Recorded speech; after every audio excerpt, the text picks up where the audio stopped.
ప్రళయకాలమున ముల్లోకములను మింగి వాటిని మరలా సృష్టించిన సర్వోత్తమ ఓ శ్రీరంగనాథ, నీ దివ్యనామములతో నిన్ను పూజించే మాపై దయచూపి మా 5 ఇంద్రియముల వలన కలిగిన పాపములను పోగొట్టి మా తలలపై తిరిగే యమభటుల నుండి మమ్మల్ని రక్షించు స్వామి.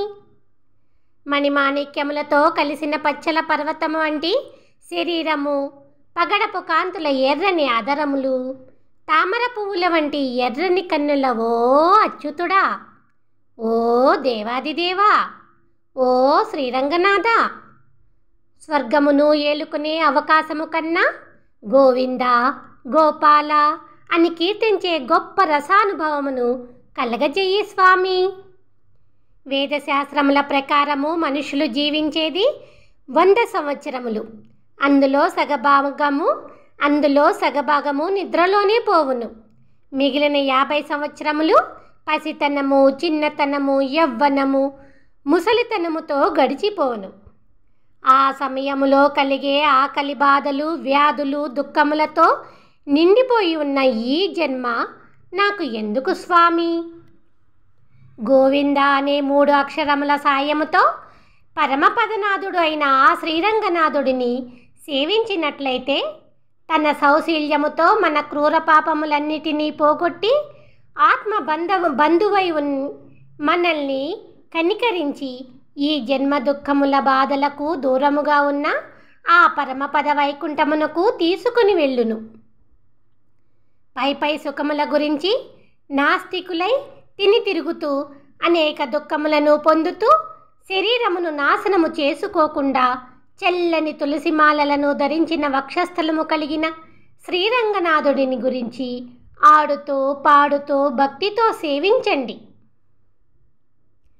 భగవంతుడికి సేవ చేయకుండా స్థిరత్వము లేని ఈ మానవ శరీరమును అందముగా అలంకరించుకుంటూ మనస్సులో కోపము అనే గట్టి గోడలను కట్టుకొని ధర్మ స్వభావమును మరిచి తిరుగుతున్న వారి శరీరములను రాబందులు కూడా ముట్టవు. ఎదుటివారిని పెడుతూ అధర్మ మార్గమున విచ్చలవిడిగా తిరుగుతున్న మీకు వేదశాస్త్రము బాగుగా తెలిసిన జ్ఞానులు తెలిపిన విషయములని నేను ప్రమాణముగా చూపుతున్నాను.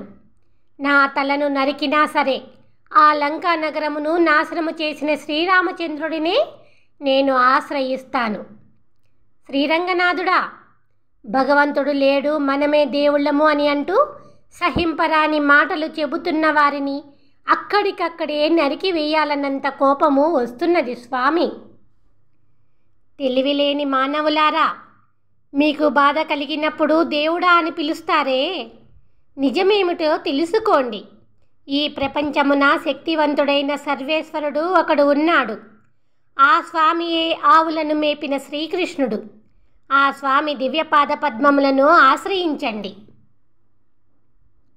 విషయమును బాగుగా స్పష్టముగా అర్థము చేసుకోగలిగిన పరిపూర్ణమైన మానవులారా, శ్రీరంగమున కొలువై ఉన్న శ్రీరంగనాథుడే అంతటా వ్యాపించి ఉన్న అద్వితీయ స్వరూపుడు.